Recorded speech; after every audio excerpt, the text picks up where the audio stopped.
The shad bush is in bloom and the shad are in the river, and they're coming up in great numbers this year.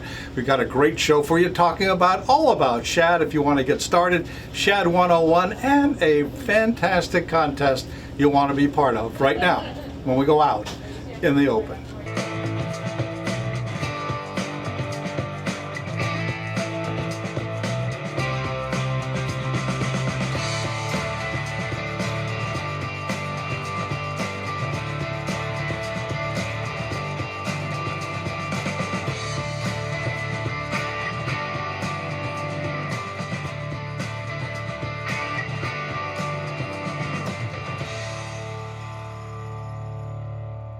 Out in the Open is brought to you by statewide abstract and national abstract companies. For 35 years, the Pocono choice when you need a real estate title research company.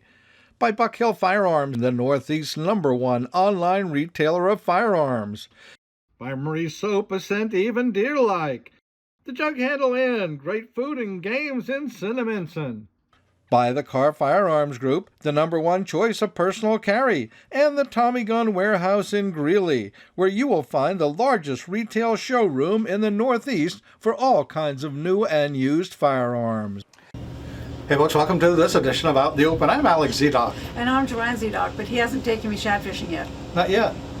Well, we may get out. You never know. You took me and we did. We got to find a boat. Or a ride, as they say. Right. Our boat won't fit here. We have fished shad from the shore, and we've fished shad from boats. Right. We've had a lot of fun fishing shad. Mm-hmm. You like to fish shad. I mean, when we get in that boat and you start fishing and catching, are they fun or what? They're fun to catch. You know, because they give you a competition. And so they say no, and I say yes. They say no. Yeah. I like it. I like that. That's what fishing's about. It's not, I mean, that's catching. You know, and it's an event that only happens, really once a year in the spring. Mm-hmm. And it's when the river kind of settles down a little bit. You can get out on the river anywhere from Yardley Access all the way up to, Zane Gray. We've even fished up in that area. Absolutely. And boy, if you're a shore fisherman, that Zane Gray area from right there to the launch area is so nice and smooth. That's where the confluence of the Lackawaxen and the Delaware River come together, and all kind of action there, and easy to fish from that area. And we always have, it's good success. You can catch a lot of fish in the Delaware River. So, well, because I catch the first and the most and the biggest, I'm not going to get one for the contest here. No. You're not going to join the contest? For the frying pan. Yeah, well, we just might do that.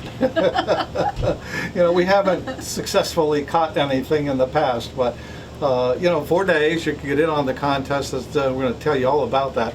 It's phenomenal. Hey, we got a great show for you, all about shad fishing. Don't go away. We'll be right back.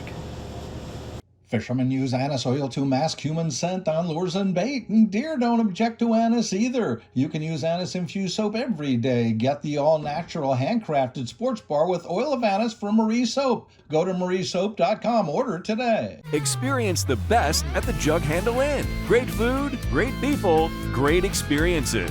Try the Jug's over-the-top tots, or indulge and enjoy in our monster burgers, or our famous award-winning Jug wings. Plus, nachos, fries, and fresh salads. Do the Jug for lunch, dinner, or a late-night snack. Just relax, unwind, and let our friendly Jug team take care of you. Come on by the Jug Handle Inn, where great food and good times meet. We are talking with Eric Fistler, and he is a shad fisherman, but he's even more than that. Eric, you've been shad fishing for a long time. Over 40 years. 40 years. Yes. Same place, Delaware River. Delaware River, yeah. But if people want to get started with shad fishing, where do they start? I mean, what's the easy way to get in? Most people start out from the shore before they venture out to the boat, but it's very simple. Some shad darts, some shad spoons, a little bit of weight, and that's basically it. It's not a very difficult fishery to fish, Now, what about the rods? Your rods are a little bit longer, of course, but people can use a medium weight rod? Medium spinning outfit's just fine. Spinning outfit's easy? 7 foot, 6.5 foot rod, yeah, that does the trick. So just something like that. And what are we looking at? About 6 to 8 pound 6 to 8 pound test line. Mm-hmm. Yep.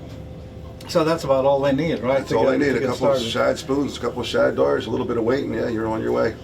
Now, one set of the waders if you're shore fishing. A set of yeah, waders. waders. Get you out there a little bit. Yeah, you need waders if you're going to fish. And one of the things that I might point out here, because it's very, very important, and that is that if you're going to use waders, you've got to be extremely careful because the river is not forgiving. Right. You get Currents dumped are over in the strong. river, and those waders get full of water. Yeah. You're going to get carried down. So what I always do, and what I tell people, just take an old belt, put an old belt around your waders, and cinch that baby up Water so can't get in, yeah. no water can get in there, because that can drag you right down the river. And the rocks are very slippery also. Oh, the rocks are slippery. It pays so. to have the something on the bottom of your waders to get the traction. They sell a lot of different things for that. Yeah, you know, when I used to fish the Salmon River in New York, it was the same thing. We had corkers. Corkers, yes, that's And what so, it you know, so a lot of people wear the spikes, you know, the corkers on the bottom, or you got felt bottoms, you know. There's all felts. kinds of things. Some of them are built right in the wader. You can screw them in and out and put different sizes on. Some are like rubber. The ones I have are rubber, and they go right over top of your boot. First of all, shad are they're in the ocean, right? Yes, they're What autonomous happens? fish. They're autonomous fish. They spend most of their time in the ocean. They come into the freshwater to spawn once a year. Only happens once a year in the spring, right now.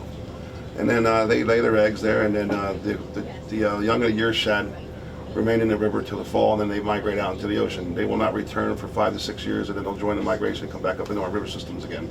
And it's unusual, but the shad actually that are born in the Delaware River come back to the Delaware River, right? Yes, they do. Yeah, they come back to where they were born.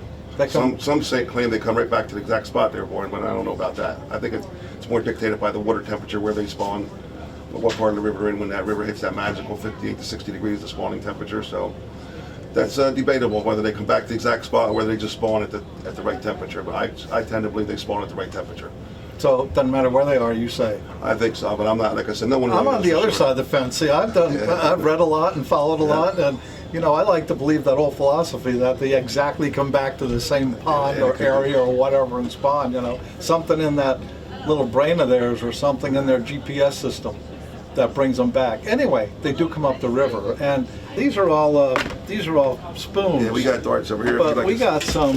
Yeah, we got some shad darts. Yeah, some Okay, shad so darts, yeah. so in the old days, it was the shad darts, and now it's this chartreuse color that's popular. But Very popular. it was the old red and white, wasn't and it, with the white, bucktail, not yes, the flashy yes. stuff.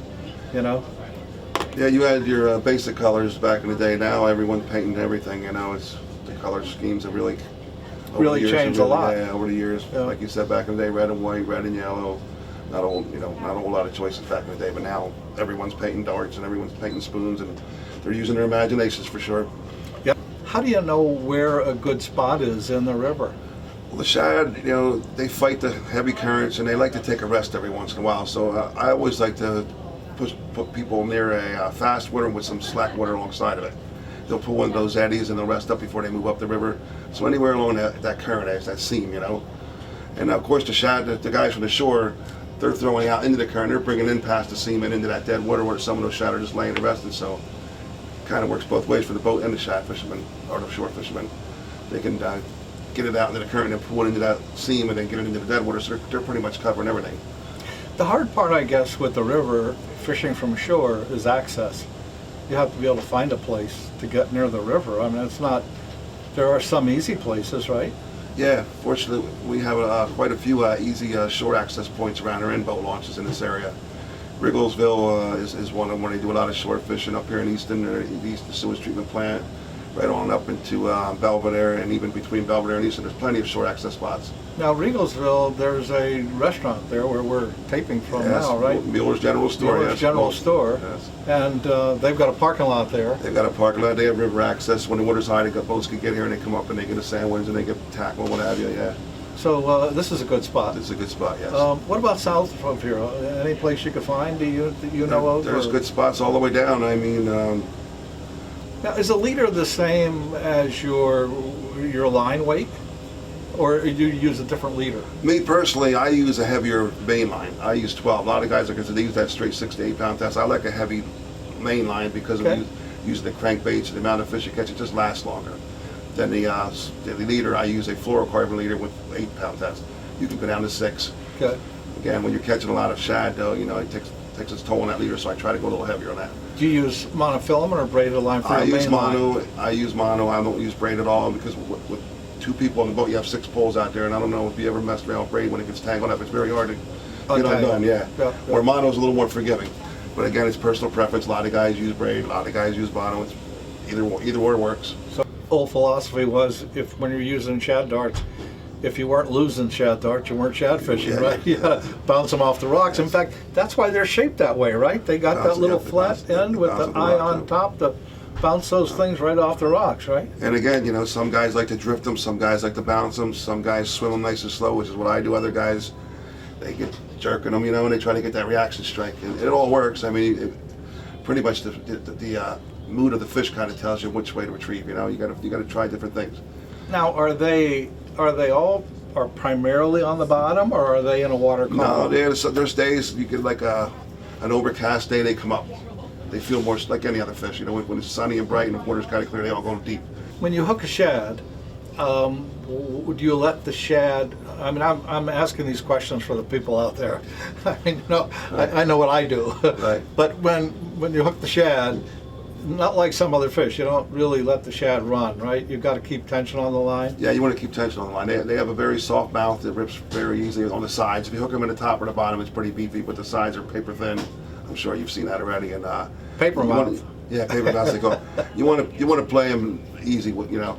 I crimp the barb on everything, so when you don't have a barb, you definitely want to keep tension on that. You never want to left slack in your line because they will pop that hook right up. Yeah, I really, you know, if they take the hook deep and they're bleeding, I know people that eat them, so I bring them home. But generally, I throw everything back.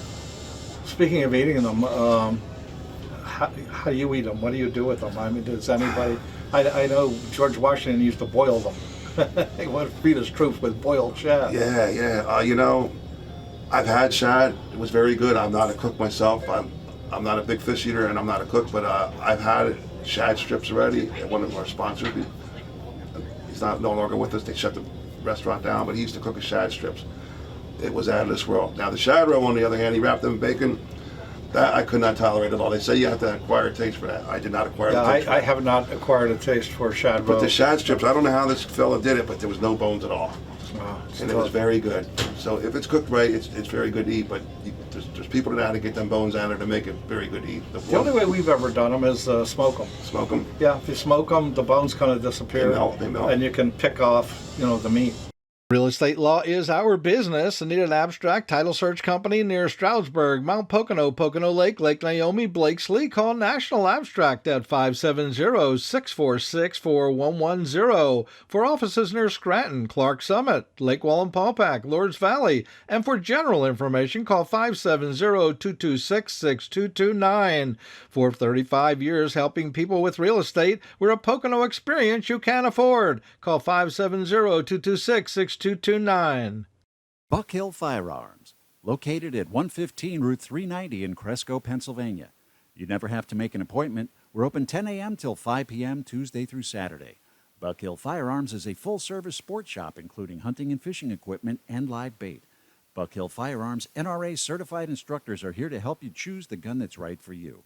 Buck Hill Firearms, 115 Route 390 at the corner of Route 390 and 940 in Cresco, Pennsylvania. Check out our website at buckhillfirearms.com. To translate a vision into reality is true innovation. At Car Arms, we not only manufacture some of the most advanced firearms on the market, we build assurance and reliability through a solid history of quality. We pride ourselves on offering concealable, performance-driven firearm systems that exceed expectations time and time again. Car Arms, American ingenuity at its finest. Well, we're back, folks, and we've got a second section here on shad fishing and a lot more information about the contest and some other things, so here we go.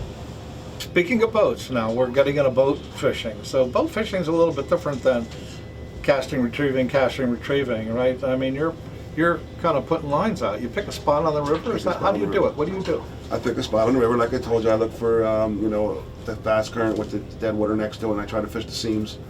And we anchor up and we drop different presentations back to them. I mean, I fish 6 different ways. I use what we call a dipsy diver. We have here, or dipsy diver here, I'm sorry, tripsy diver, crankbaits, I use a 3-way rig with sinkers. I use flatline, which is with the split shot on there. That's a flatline. I also use a downrigger. So I use various methods, and some work better than others on the different days. But I just try to keep an open mind, throw a little bit of everything at them, let them tell you what they want. But it's not a cast and retrieve, cast and retrieve. It's well, when you have a lot of like high water, there's a lot of debris coming down. You need to pull them in to keep your lines clean and stuff. But if there's no debris, you can just leave them out there. Yeah. No. And you run them at different depths? Run them at different depths. I have 3 to 5. I have crankbaits that dive 3 to 5. This one here dives 8 feet. Depending on what you're sitting in, what level of water you're sitting in. If you're sitting in 6 to 8 foot of water, then you want to pick out a lure that goes maybe 2 to 5, 3 to 5. You know, if you get into 10, 11 foot of water, then I'll move up to an 8 foot lure. And so you got different lures for different depths. Same thing with the downrigger. You can put it down. You know, a bass guy's going to look at this and he's going to say, well, that won't work, doesn't have any hooks. Yeah, we remove the hooks. But we take the hooks off. We take the hooks off. We tie right onto the back of the lure. I like to use double snaps. Right. I can change my lure out. I undo my snap. I do my snap. I have to tie no knots then. I can take that lure off and put it shallow. And if I move my boat and I go to a different spot and I want to fish shallow water, I can change my lure out. If I want to change from a dipsy diver to a chipsy diver, 2 snaps. I unsnap them. I change it right out. So what happens is we tie our main line on here. Yes, the main line. And our leader goes on here. Yep. And really what happens is, as he's saying, to get it down, this lip here is going to catch in the water and drive this thing right down, and it's going to hold it there because the river's moving. Yep.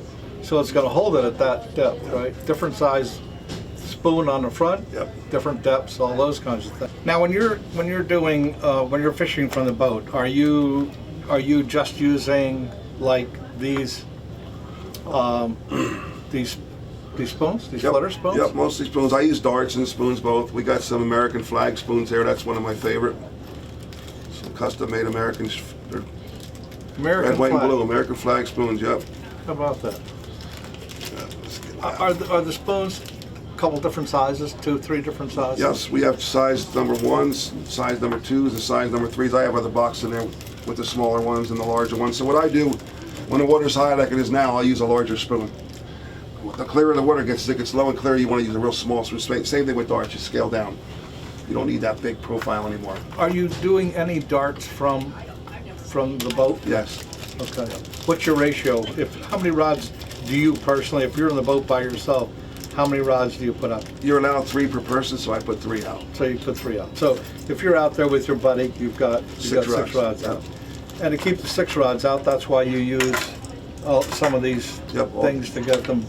Yeah, we'll put them all out, and then we'll see which one that hits the most, and then we'll switch the other ones to that. You know, we'll tailor the rods. Do you really need this many? No, you don't. No, you know, it becomes an addiction. You know, this spoon thing. Any shad angler you ask has way more than he'll ever use. So that's a lot of spoons, and that's only part of your collection. That's the only part I got. You got a tackle box there full of stuff. Yeah, and there's more at home. Why is your favorite thing the flag? The American shad, the American spoon, you know, the American flag. Yeah, but people will tell you, no, it's got to be silver with gold, and it's got to have chartreuse, and it's got to have this, and it's got to have that. You catch fish on this thing? All the time. All the time. You'd be surprised. And as far as the gold and the silver goes, I don't really, there are guys that claim that the gold and the silver work. I pay more attention to the color. There's guys that say color don't matter. You know, it's all a personal thing. I don't know. Maybe it just makes us feel good. It gives us confidence. I don't know. You know, I say this over and over again every time we talk about fishing on our show, but JoAnne, when we go fishing, JoAnne says, I'm going to catch the first, the most, and the biggest. And she has that in her mind, and she catches the first, the most, and the biggest. I mean, any kind of fishing we do. And I think a lot of it's got to do with your psychic, don't it? Absolutely, yeah. We had 3 women finish in the top 10 in the 13 years that we've had the tournament, so we have a women's division, you know about that, so, you know, they do very well. Yeah, and let's talk about your tournament. This is something that happens every year at the end of April? April, yes. And it's coming up. April 25th to the 28th. Okay. 4 days. Tell us about your tournament.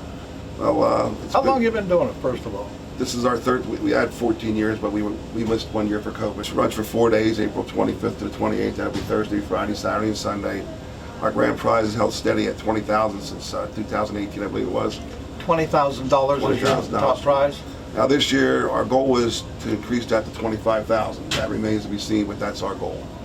Hopefully we hit that goal. Now, is that in total prizes? What's your top prize? The top prize was the $20,000. Then we have a top 10, so we pay out like $39,000 total in prize money.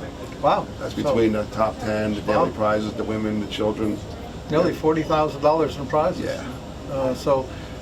I think one of the most interesting things, and one of the great things, is that you can fish in the tournament anywhere in the river. Is that right? Anywhere on the Delaware. Everything's open except So for how do tributaries. you go online first of all and you sign up? You can sign up through paper application, or you can sign up online. Paper application means that you download the application. You can print it out. I have them at the local tackle shops. They can pick them up there. Okay. They fill them out. And they mail them in, or you can go online to register. Either way. Okay. What's the cost to register? It's $45 for adults, and it's $25 for kids 15 and under. Okay. So you pay your $45, and you get a number or something. Yep. Everyone gets a number because they get a chance to win our giveaway boat. Your giveaway boat. Yeah. Oh, let's talk about the giveaway boat. Yeah, Yamaha Motor Corporation, Yamaha G3 boats. They supply us with a 18-foot Yamaha G3 jet boat with a 65 horsepower jet drive motor, and that's sponsored through Bob Mayberry Marine in Port Murray, New Jersey. So we give that boat away every year, and you don't even have to fish the first year. The guy that won the boat, he didn't even fish. Wow. He was supposed to fish. Some family came into town. He never got out. He won the boat. We drew his name. The mayor pulled his name. I called him on the phone. He thought it was his buddies playing a joke on him, and he hung up on me. I called him back. I said, please don't hang up on me. I have the boat dealer here, and I have the mayor here. You did win a boat, but I didn't fish. He's going. I said, you don't have to fish. You entered the contest. You won the boat. So it took a little coaxing to get the guy to believe it. He thought it was his buddies playing a joke on him, but we finally got him down to the weigh station, and he got to see his boat and everything, and he was very happy.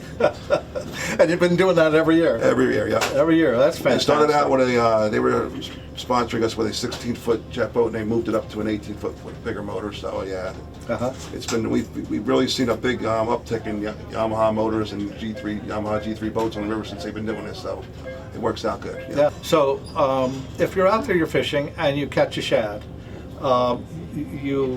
you don't have to bring the shad to be weighed at that point, right? No, you can keep or length, or what do you go by, length, weight? Weight. By weight. Okay. And we also we posted up on our Bi-State Shad Fishing Contest Facebook page and the general news page, so the anglers know what the weights are running, so they know what to whether keep or release them. And we also that's a big point, because that's got to do with all this technology now that we get involved with. You got a cell phone, so what you do is you catch a shad and you weigh it. Right, and if it's like 4 or 5 pounds, you get online, right, or you call a number. How do you do it? Most people already keep track of that. Okay. Over the course of the day, they don't either check it with me. They look at the Facebook page, because every time the leaderboard changes, I snap a photo and post it up. Okay. And then everyone has my cell phone number. It's all over the website. It's all over the application. So if they're not confident with the internet, they call me. So everyone, I always tell them, don't wait till you catch the fish. Check in with me once in a while. See what the running weights are. That way, when you catch them, if you're not going to release them, we don't want to harm any fish that we're not going to be potential money winners. So we try to release what we don't use. Yeah. Now, if somebody catches one that's 4 or 5 pounds, it's going to be in the running. Yeah. I think, right? Yeah. That's a good fish. Yeah. High fours last year were in the top 10. High fours were in the top 10. So 9 to you 10, catch a shad 4 or 5 pounds, you're in the money there. Yes. You got a good chance. You got a good chance. So at that point, if you know that that's the situation, you keep your fish. So the object is that you try to keep them wet. Yeah, you want to keep them wet. You want to keep them wet. You don't want to put them out in the sun. No, you'll lose a lot of weight. Because they'll start to lose weight, right? Okay, so either in a cooler, on ice, in water, in the back, someplace to keep them wet. Take care of the fish. Good idea. Take care of the fish. All right, now you got a fish that's pretty good weight. You bring it where? To the weigh station, which is in Phillipsburg, New Jersey, right across the Free Bridge, right behind Jimmy's hot dog stand. Now, is that right by the ramp? Right at the ramp. Right at the weigh ramp. station is set up right at the right by at the top. bridge, right by the ramp. Yeah, there's an overlook at the boat launch there. There's a bunch of tables. We have a trailer Okay. set up. There'll be a big shad on the side of it. You can't miss it.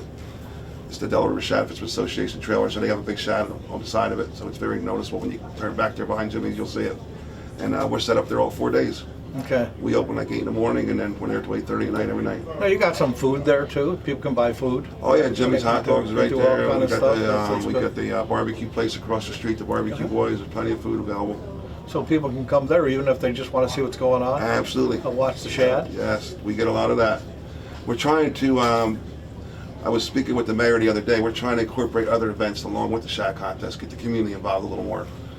That'd be good. Yeah. Yeah, that'd be great. There's actually going to be a few events going on Saturday, the third day of the contest. They're going to have some bands on both sides of the bridge, so the guys out there fishing will get some free music. Okay, so the contest ends 8 o'clock on Sunday night. 8:30. 8:30? Yeah. That's when you close down. Close the right? weigh station, Okay, we're close done. the weigh station down or whatever. When do people know if, I mean, they pretty much know if they want or not, right? Because you keep the leaderboard going. Yeah. And then Monday evening at 6 p.m. we have our award ceremony Okay. right there at the weigh station. Uh-huh. The mayor comes over from Phillipsburg and some of the council members, and they help hand out the checks and what have you, and then we do the drawing for the boat. But everything's right there at the weigh station. 6 p.m. on Fantastic. Monday after the tournament. You mentioned something just a little bit ago about the Delaware River Shad Fishermen's Association.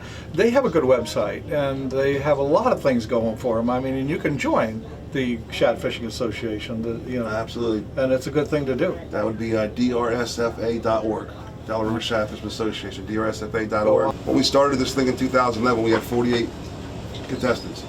Most of them just local friends of mine. And I never imagined this thing would ever take off to be this big. We're up over 1,000 contestants each year now, and the boat and everything. It's just, I mean, it blows me away that this thing took off like this. I really never expected I it. guess the big thing is to thank you for doing it, because if you didn't do it, God knows if it would be going on. I mean, You've really taken this thing to heart. Yes. You're a real shad fisherman to heart, let me tell you, and doing this for the community is fantastic. And people You've ask done me a all the great time. job. People ask me all the time. They say, "Why do you do this?" I was just asked that by an outdoor writer. There'll be a newspaper article coming up for the Shad Contest. He said, "Why do you do this, Eric?"